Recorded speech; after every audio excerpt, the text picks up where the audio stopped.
Doing so again, leading by a goal to nil, scored by Dom Dwyer at half-time here at Rentschler Field, East Hartford, Connecticut.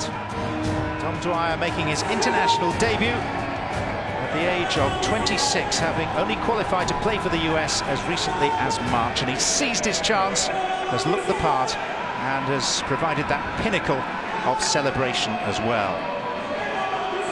David Akam has gone off for Ghana to be replaced by Thomas Agyapong. It's a straight swap on the left wing. So Ghana, 3 substitutions used out of their permitted 6. The US yet to turn to their bench. The United States wearing their Gold Cup uniform, which was revealed between the 2 anthems before kickoff. And of course, it's not just the Gold Cup on the horizon, but a bunch of important World Cup qualification games come the autumn, starting with Costa Rica on September the 1st, and Ghana, who've had their share of injury problems, have another one to contend with now early in this second half. Boy, the player picking himself up and taking issue with Dom Dwyer. The referee has kept an eccentric hand on the tiller of this match so far. It could very easily be 10 against 10.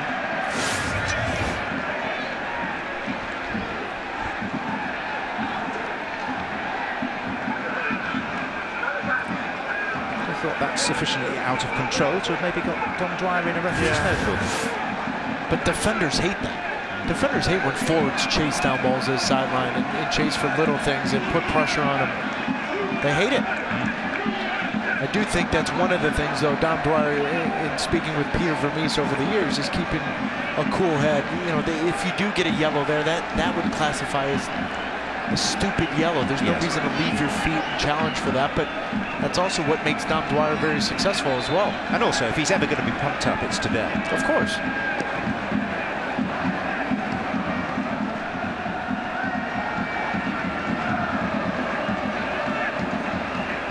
It's Agyapong.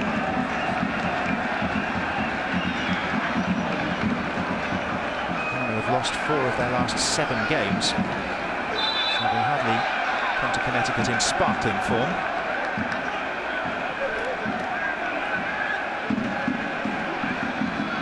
Well, I wonder what Bruce Arena had to say to his charges at halftime. We can get an insight by joining Julie Stewart-Binks.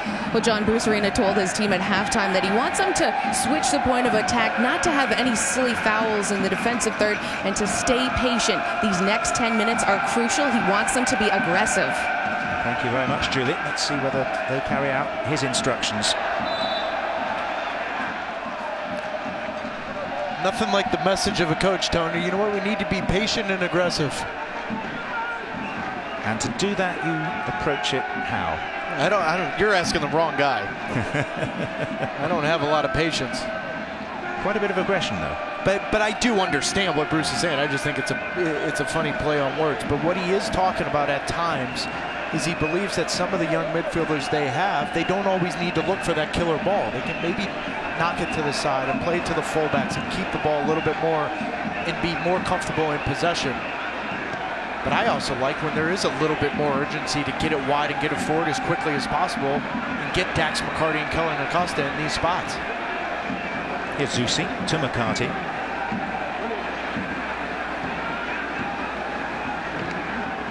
Hedges.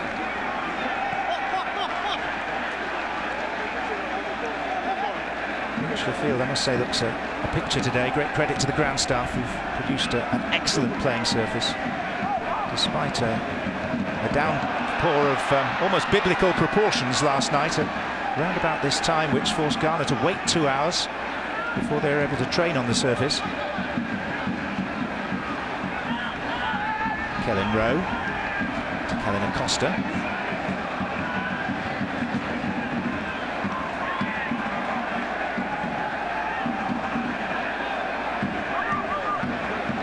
And off goes Zusi, who's provided so much on the right flank for Sporting KC this season. More appeals to the referee as Dwyer hit the floor.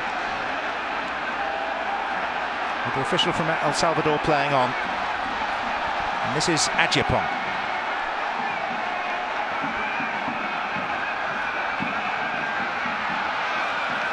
Well, he sort of did his bit. But there wasn't too much by way of support in the centre.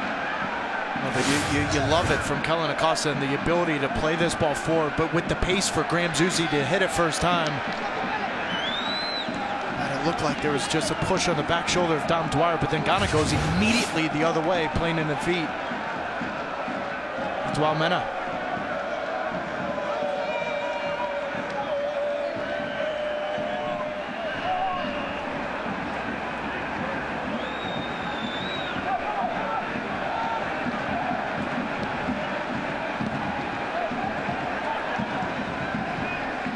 Looks like Ghana's made a little tactical switch. Akaminko's moved from center back to right back.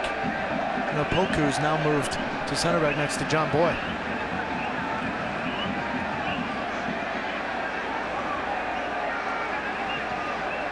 This is Boy. Played against the US at the World Cup, but has been robbed there by the ever-eager Dwyer. And now it's Kellen Rowe, and he goes over. Akaminko made the challenge outside the box, and therefore a free kick. Well, and I felt Kellen Rowe slowed down a little too much here, because as Dom Dwyer plays on the ball, you think with the momentum, the defender's backtracking to goal, he cuts it to his left. He's in, but he does set up Akaminko perfectly with this touch here, gets his body in front of him. Good call from the referee outside the 18.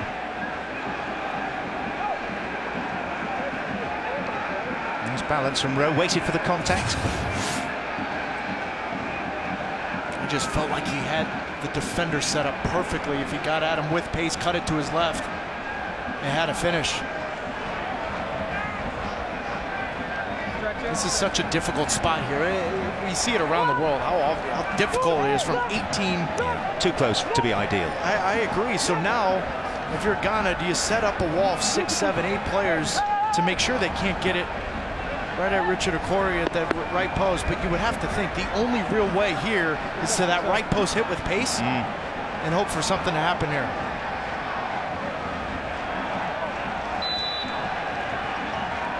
It's Acosta. It's 2.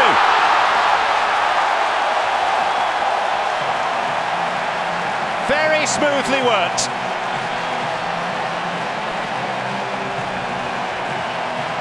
And now Kellen Acosta takes his bow, having opened his international goal-scoring account. And it's hard to argue. This is really the only way you can take this corner. But now the question is, for the Ghanaian keeper, Richard Okori, when you put 1, 2, 3, 4, 5, 6, 7 players in front of you, the one post you've got to take care of is right behind Dax McCarty. And that little thing, it's a little thing of Dax McCarty standing behind that wall. But Brad Guzan knows any goalkeeper in the world, that is too quick to react. Well done from the United States, and a first goal from Kellen Acosta. It comes on the occasion of his 9th cap. The 21-year-old Texan-born player, Japanese father. Important cog in the FC Dallas wheel in recent times. And maybe another one to step forward with a probable World Cup a year away. There's Achiampong. That'll be a Ghanaian corner.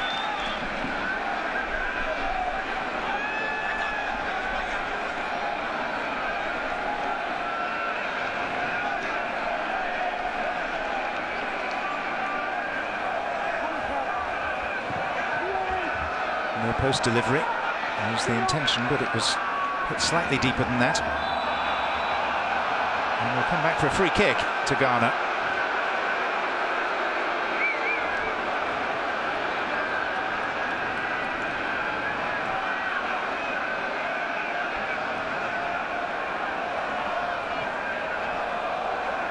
A comfortable margin now for a man who just can't kick the winning habit or the desire to win. If there was ever a game where performance was as important as a result, it probably would be today, ahead of the Gold Cup and ahead of the World Cup qualifiers. But Bruce Arena is a man with victory as his sole aim. His line on his approach: why else would we play the game if not but to win?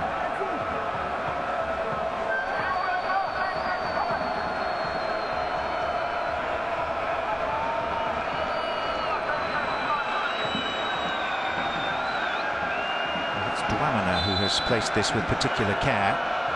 And it's Dwamena who gets a deflection. Corner.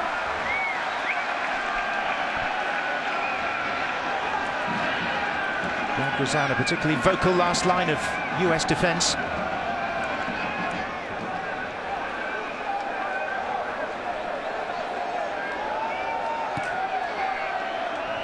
Towards Boy, cleared by McCarthy.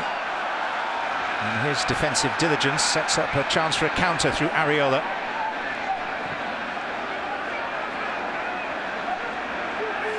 Corona. And now Zusi. US has numbers forward in this attack. McCarthy. Great ball. Zusi again.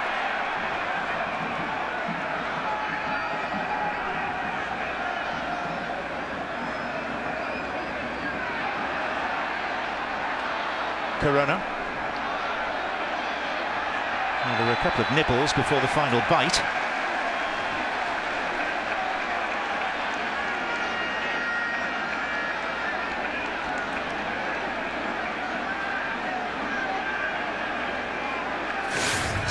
Describing Joe Corona yesterday, talking to the United States staff. They said technically he's the best player in camp. He's so good in possession, very confident, arguably their best passer in this camp, and he has shown that today in tight spots. September 2015, last time we've seen Joe Corona. This is, in a weird way, a debut for him as well, and he's done well today. Keep an eye on this back post. Matt Hedges, one-on-one with his teammate Kellen Acosta, and that is how you jinx. Yeah, that's the curse of the commentator. I didn't see what happened there because I was watching. Someone told me to watch the back post, Taylor. You'll learn a lot if you just stop listening to me, I'll tell you that much.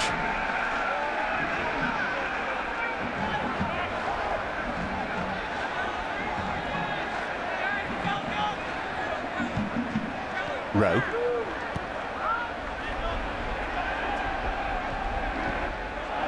Neat from McCarthy. It's Villafaña's ball in. Adjapong. And Zusi. Back to Hedges. And the identity of the scorer of the second goal, Kellen Acosta, at the age of 21, brings into sharper focus the debate that you were projecting in the first half about the likely age profile of call-ups for a World Cup squad, because he may well be strutting his stuff and producing, but he's not necessarily of an age where the coach would necessarily turn to him. And it's also... Mistake there, Dwyer! And still possible for it to be followed in by Corona, and Boy at the last with a desperate challenge to save the day for Ghana. And the back four of Ghana has been all over the shop from the opening whistle. They've been too flat, as you said, in the first half, but they also have been killed easily with just sloppy touches, sloppy mistakes, not on the same page as the center back tandem, and it's just been so easy for Dom Dwyer and Joe Corona to create chances.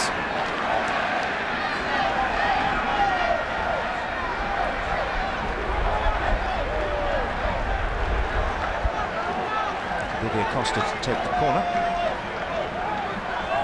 Had a presence inside the 6-yard box, led from a US perspective by Hedges. He was trying to prevent the goalkeeper getting off his line.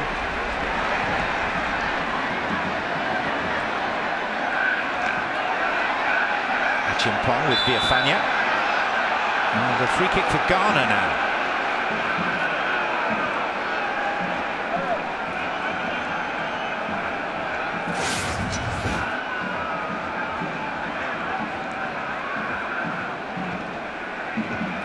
Calling Achimpong against the United States in the Under-20 World Cup, I think, in 2013. He's been a real bright spot to this team. He's done well at Anderlecht. The one criticism has been he hasn't been as clinical in the final third that he needs to be. I remember during the Under-20s, Man City was looking at him and some bigger clubs like that, but today he's been the one bright spot for Ghana in multiple positions.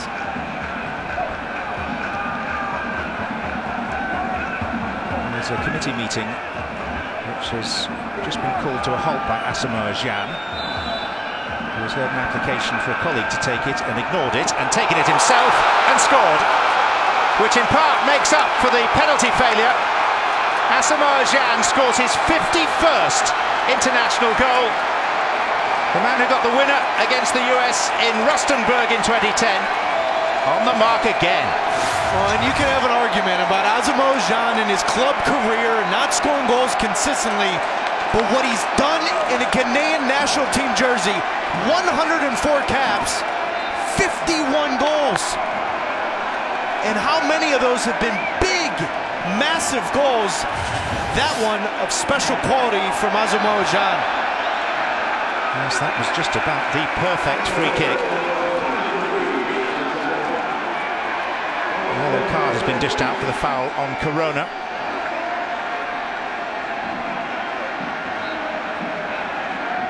And that has put more of a smile on the faces of Ghanaian supporters, for whom Gyan for more than a decade has been a proper hero.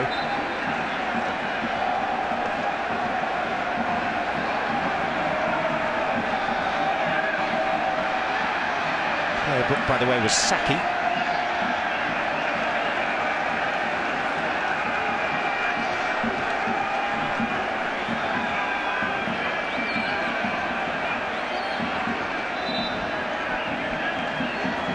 And here comes a change for the United States. Jesse Zardes is taking the place of Kellen Rowe. He now has 61 minutes of international football beneath his belt.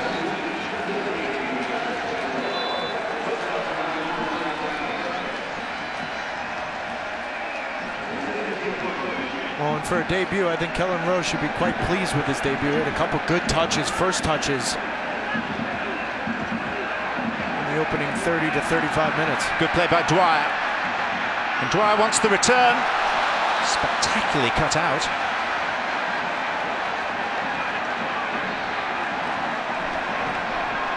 Nicholas Opoku, who managed to ensure the ball wasn't returned to Dom Dwyer.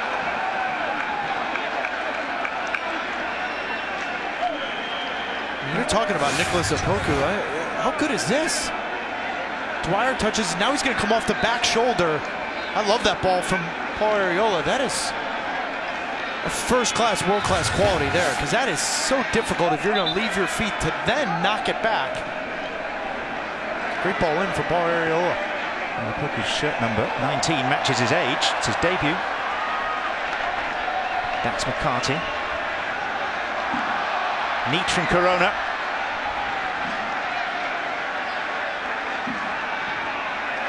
Going to be a goal kick. Of course, what we do have, Taylor, is our usual US-Ghana scoreline, one way or the other. Now, that's how it finished in Natal.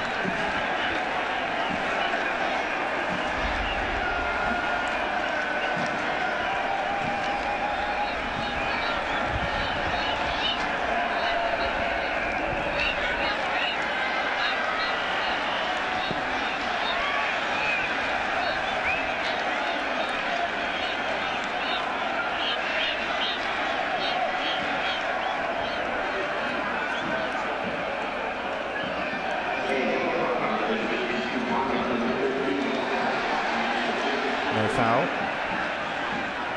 Jesse Zardes back in the national team frame for the first time in over a year.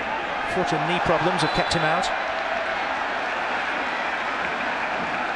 Another indiscreet challenge brings another US opportunity.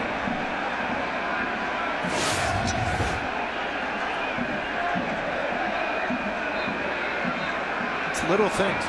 Little things that you often hear from coaches saying, can you draw fouls, can you draw set pieces in dangerous zones? Dom Dwyer, knowing that he can't get to the ball first, but gets his body between the defender of the ball. Now here we go, dangerous set piece from an in-swinging ball from Kellen Acosta.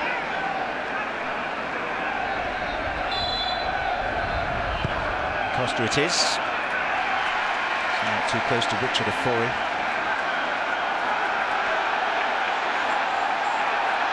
Agbenyenu to Adjipon. Looking more sprightly now. And in towards Gyan. Cleared behind by Biesler.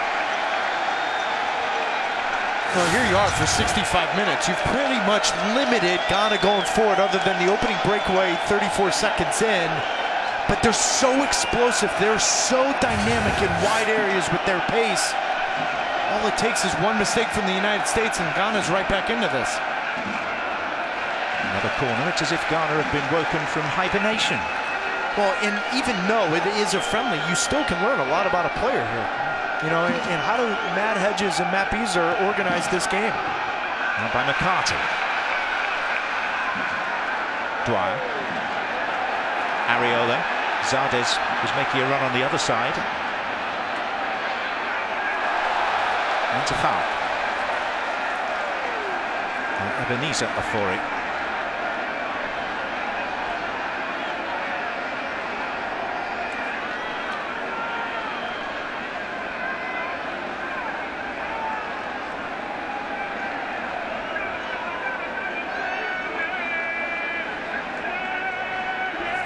Another substitution coming up for Ghana. Majid Waris, striker, is going to come on. Plays for Lorient, who were relegated from France's Ligue 1 this past season. And he's taking the place of Raphael Dwamena. He hasn't quite made the impacts that he has on previous international appearances.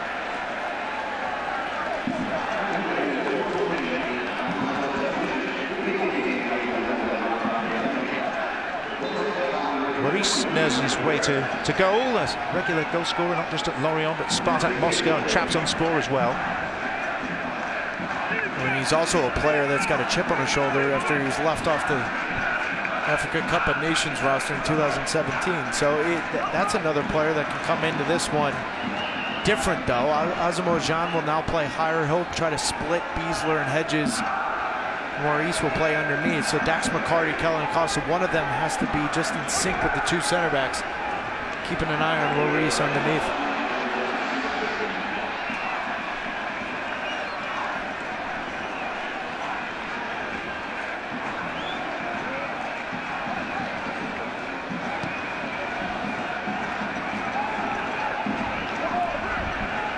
McCarty. Viafani. Dwyer. Too much on that.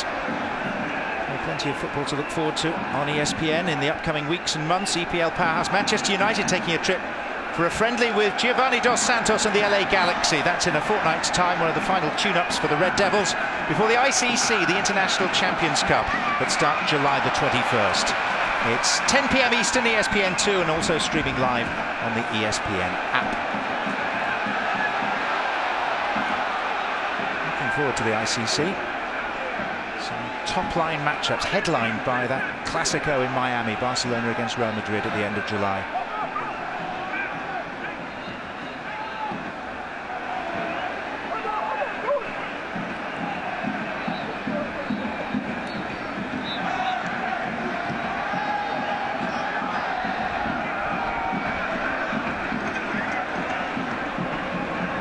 Zusi. Viafania.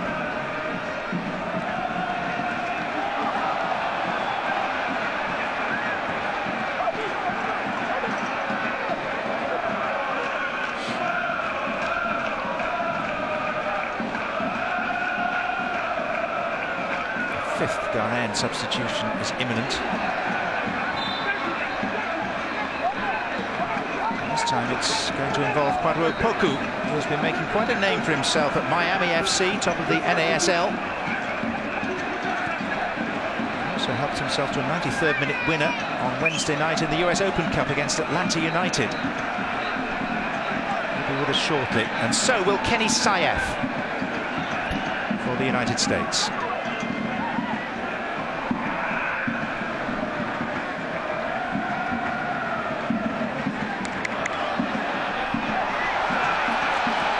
Was sold short. This is Achiampong. Oh, Zhang can't believe that pass. Achiampong. Now Saki. Akaminko. Important header for Zusi to win. And that will be Brad Guzan's.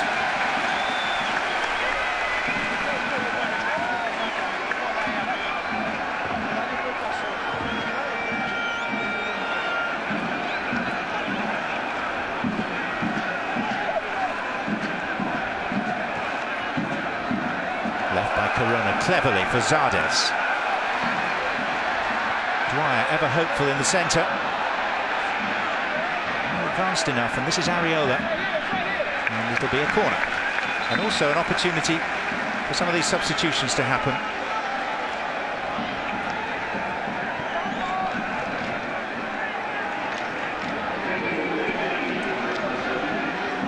Off comes the flyer, Frank Achimpong.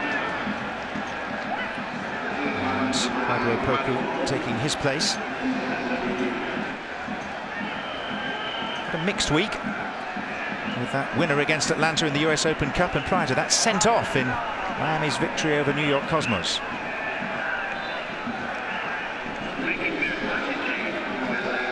And 2 changes being made by Bruce Arena. The more noteworthy, with great respect to Alejandro Bedoya, who we've seen many times before, is the gentleman on the left, Kenny Saef, who is taking the place of Joe Corona. Saef, who plays in Belgium for Ghent, but has won 2 full caps for Israel, only in friendlies, and applied to FIFA to approve a switch from Israel, which was given just 9 days ago. Indeed, although born in Florida, he left the US at the age of 4 and didn't return until Monday, 19 years on. Bedoya still waits to arrive, and we'll wait a little further. Fourth official couldn't get the extra substitution away, but it's going to be Paul Areola coming off. And Bedoya wins his 61st cap in his place.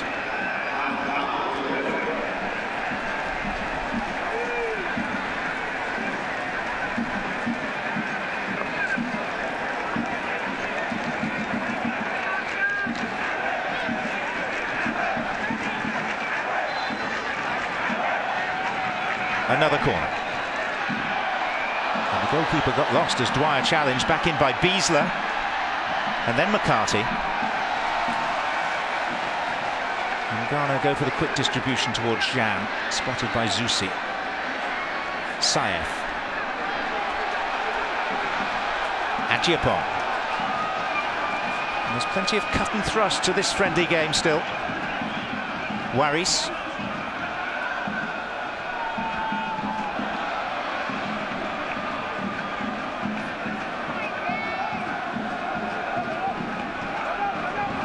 Poku.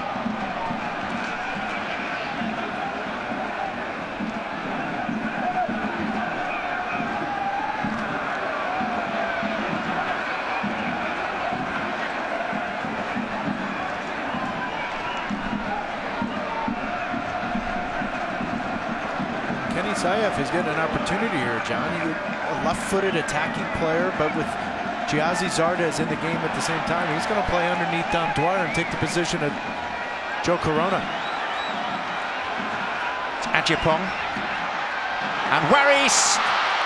And Ghazan with a very important intervention. And you see this so often in friendlies. When you make numerous substitutions, the flow of the game changes, the momentum of the game changes. So now for the United States, Ghana, since they've made the last 2 subs, they've come in, they've had a little bit more dynamic ability in the final third. It's important that Giazzi Zardes, Alejandro Bedoya, Kenny Saef get into this game and provide an option going forward.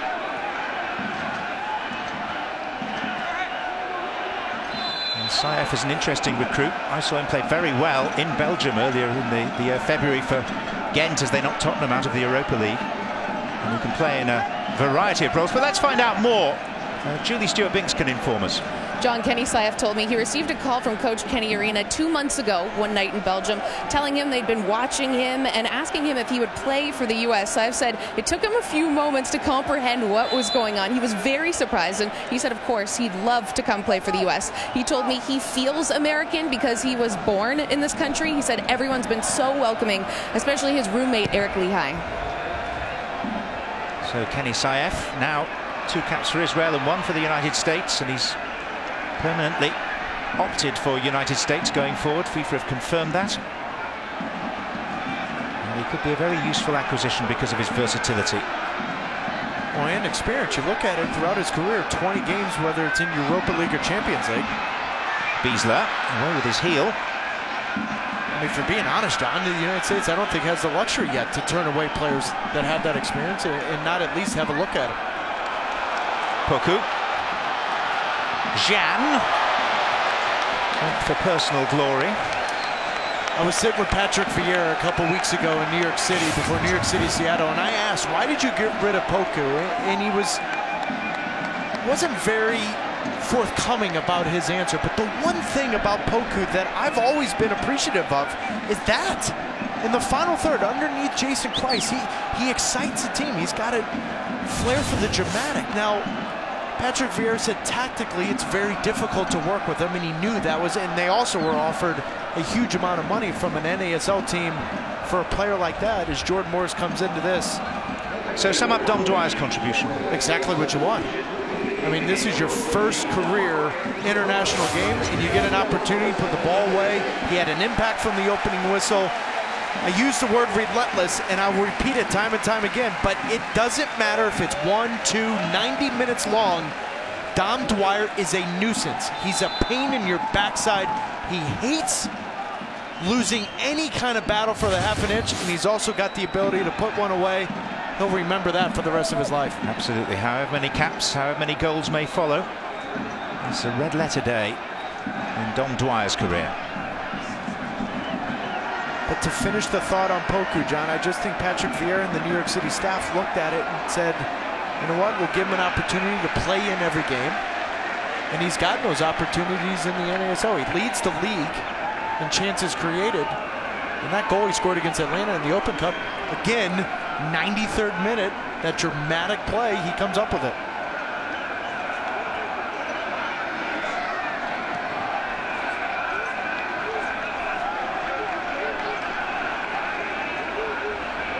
Good reason to stay with us beyond our coverage, because MLS presented by Audi is up next on ESPN. Sporting Kansas City taking on Portland Timbers at Children's Mercy Park, two of the top three in the West in opposition tonight. Well worth staying with us for. You can also stream the match live using the ESPN app.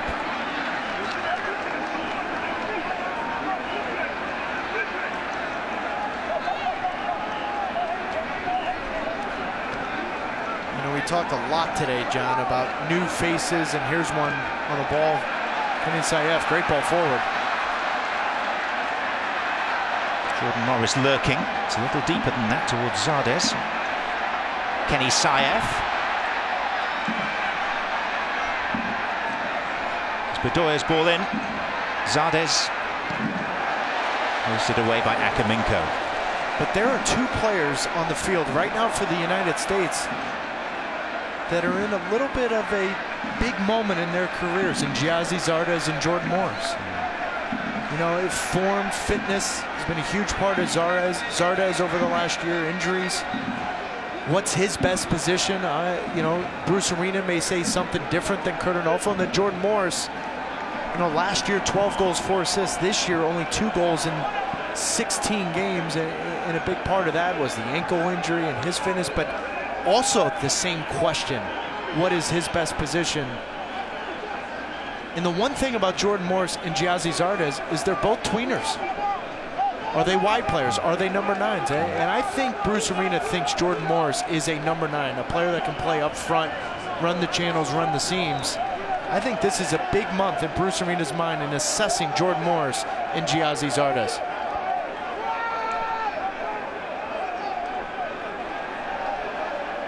Well, the welcome break on a fairly close evening. There's a fair degree of humidity here. Just over 10 minutes of play remaining. And the regular scoreline of 2-1 when these sides meet. First 2 meetings went the way of Ghana at the World Cups of 2006 and 2010. US with a modicum of revenge in 2014.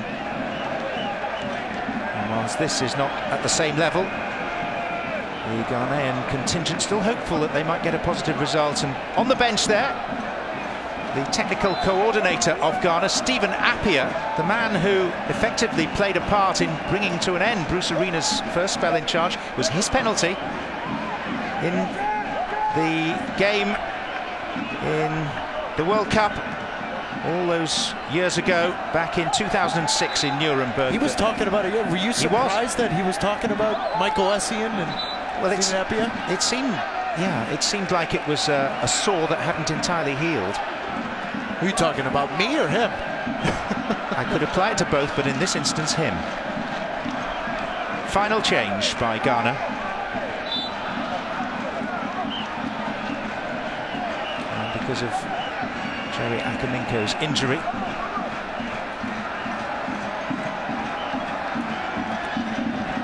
we've got Samuel Sarfo coming on.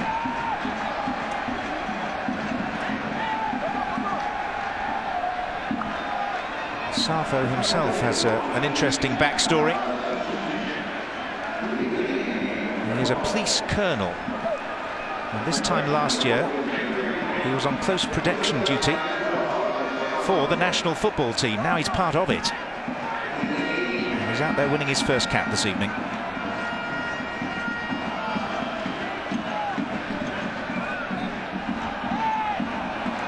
And I had to read that story twice. You read it, you're like, wait a minute. Samuel Sarfo was originally a policeman for the team and the country that he is now capped under. And if he hadn't been selected for this squad, he would have been under consideration to provide those security duties for the team. Yeah, but now they can save money. Why don't just make him do both? Well, it's a good tale, and there are a few surrounding this Ghanaian side. Just as there were at the World Cup. Do you remember the story about the plane setting off with $3 million in cash on board to pay the players halfway through the competition? It's never dull. Here's Zardes. And McCarthy. Saif. Viafania. Remember the story? Akaminko broke his ankle before the World Cup, and then some witch doctor in Ghana said that Sumaila asked him for some kind of hocus pocus that went on Akaminko. Well, they both started in the lineup today, so obviously that wasn't true. I think we can assume it wasn't. That was a different witch doctor to the one that claimed that he had got Cristiano Ronaldo injured, so he couldn't play for Portugal against Ghana, I think. Saif. Jordan Morris. Zusi.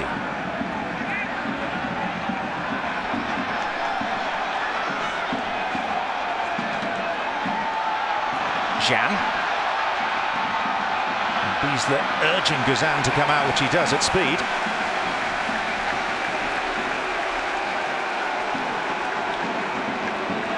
And this is far from done and dusted for the US. I think John and Maurice have looked a little bit more threatening in the last 10 to 15 minutes than Ghana did in the entire first half. And I think a big part of that is just positionally Maurice is playing underneath John. John's now higher up the field. But now it's a different test for Hedges and Beasler now, because instead of Dwalmena, who is more of a physical target forward, Maurice is a little bit more dynamic and quicker in tight spots. Saif's done well since coming on. He's a real busy bee, involving himself as much as possible. And keep in mind, in his defense, he's been off, then he had to try to stay fit on his own, so he's not at his peak form or fitness.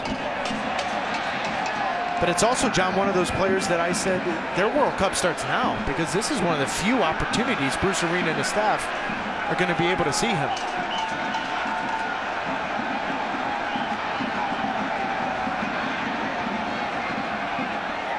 Poku.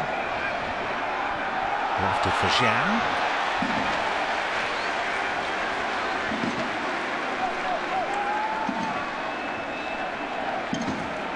Well, this has been a good occasion. Very good sized crowd. Between 25 and 30,000 inside Rentschler Field.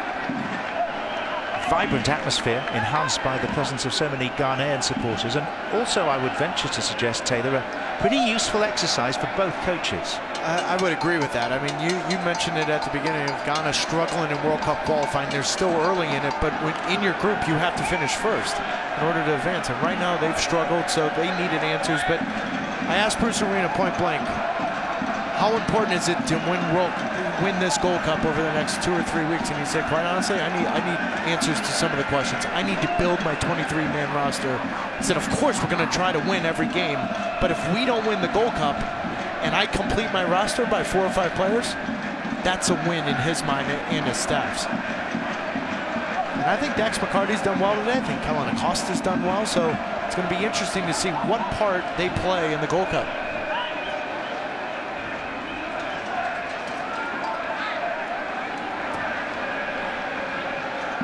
Morris. Sidestepping a Poku. And all the way across, and somehow Fori keeps it out. Bedoya denied. He seemed pretty much a certain goal scorer.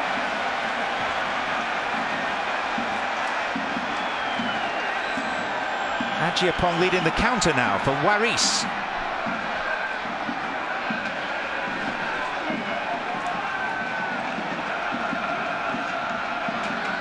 Came off the chest of Zusi.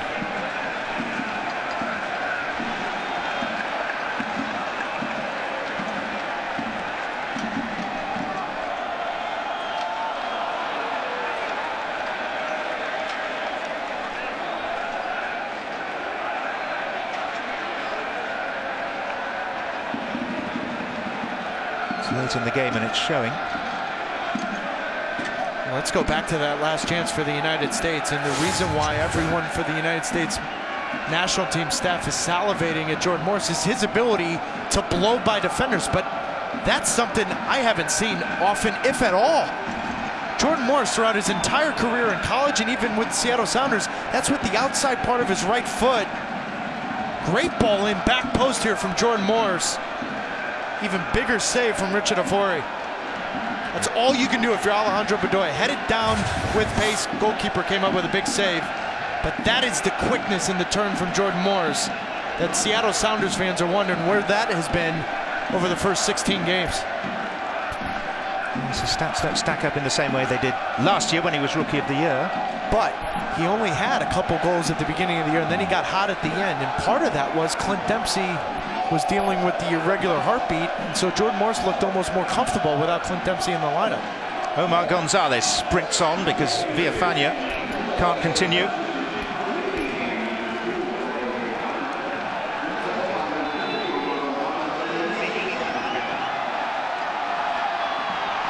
Some static defenders.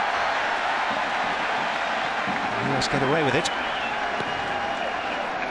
Well, with Omar Gonzalez coming in, it looks like Matt Beasler will slide over and play left back where Villafania was. But now it's important, Giazzi Zardes, this is where you manage games. This is where, as a coach, you can learn about game managementship and look at how players react. So now Giazzi Zardes needs to realize, you know what, it might be more important here to support Matt Beasler and deal with Ghana coming forward. Ghana's been putting pressure on the United States over the last 15-20 minutes. Well, on the World Cup stage, between these two, there's a history of late and decisive goals.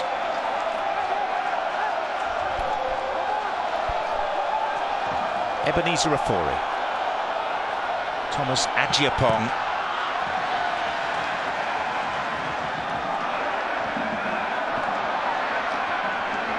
Agbenyenu. Morris. Agyapong.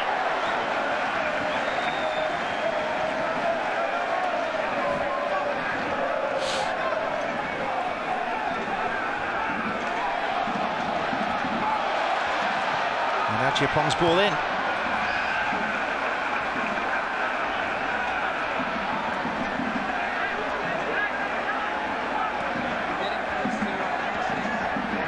Umar Agbenyenu. Poor first touch from Poku.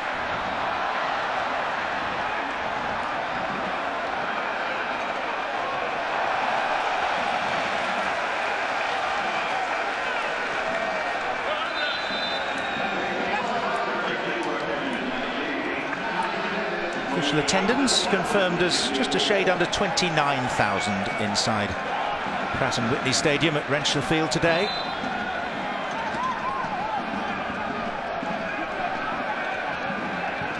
And a few more than that for the last international played on this turf 3 years ago, but that was a special occasion, Landon Donovan's farewell.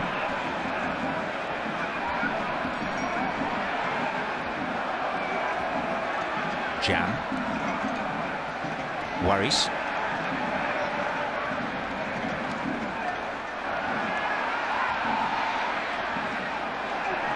Boy, with a slightly wayward back pass. So what have we had? 3 goals. Penalty saved by Guzan. 2 players yellow carded when they should have been red carded. So we can't complain of any lack of incident. And over tumbles Dax McCarty. 3 minutes remains.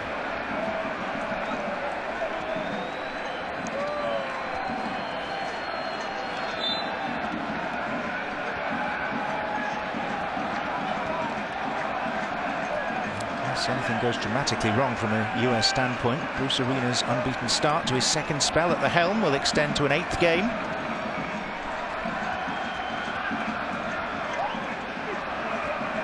Four of them won and 4 of them drawn.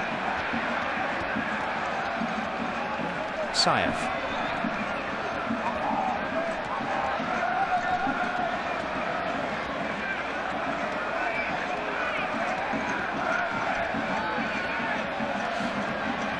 Acosta.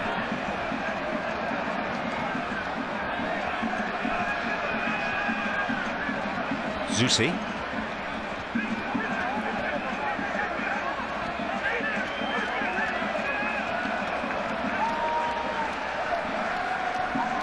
May not have been the white heat of truly competitive battle about this occasion, but there's been enough aggression. Enough positivity from players of both sides. It took a little longer for Ghana to get going than the US, but that's what's made it a useful occasion. Bedoya caught late. Referee playing advantage with Saev.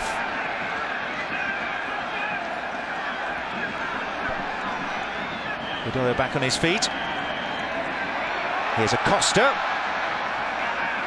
And now Saev with 3 waiting in the box.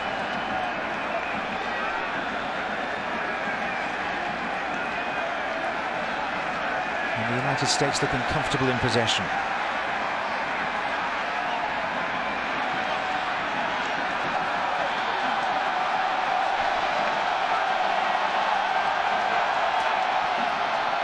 Thomas Ajipong. And Guzan will collect. So sum it all up for us, Taylor Twellman.